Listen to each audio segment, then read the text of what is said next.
Hi, Sandra here, the Misophonia therapist.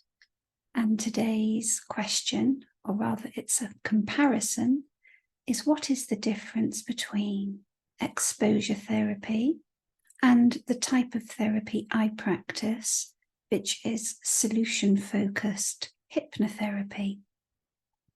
Now, many of you may have been following my content and you might already know that I am a clinical hypnotherapist, and I do love working with people who are really struggling with misophonia. And I'm often asked how I work and whether I use exposure as a tool, exposure therapy, and I don't. So I thought I would just run through some of the key differences between my approach and exposure therapy. And please bear in mind that this is my own personal view, my own opinion, just based on my own experience. So first of all, what exactly is exposure therapy? So it is a style of therapy that exposes the person to the thing that they fear. So it's used for anxiety, phobias, OCD, and PTSD, amongst other things, as well as misophonia.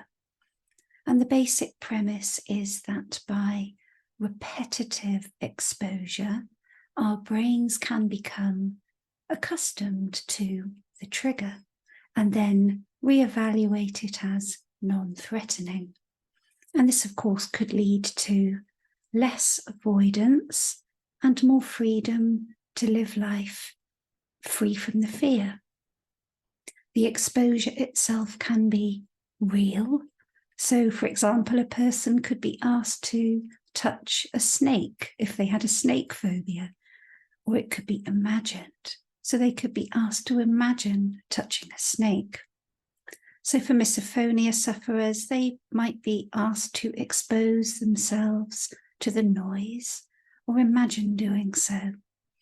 And of course, the scenario in which they might hear the noise. Now, some people do find this approach to be helpful. This is not intended to be a critique of exposure therapy. I do know that from things that I've read, it can be considered a little controversial, but that's not really for me to say in this video.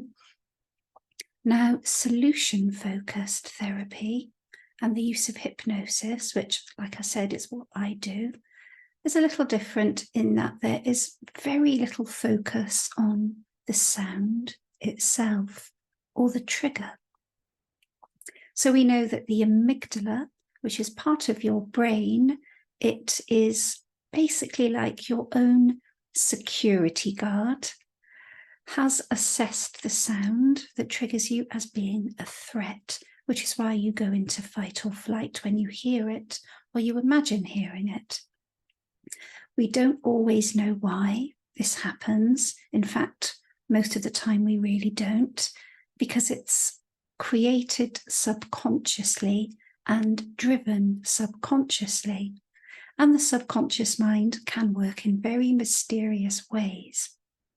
So in this approach, we focus on life as a whole. What is working in your life? What needs more attention? Are your basic needs being met? What might life be like if misophonia were not a problem or less of a problem?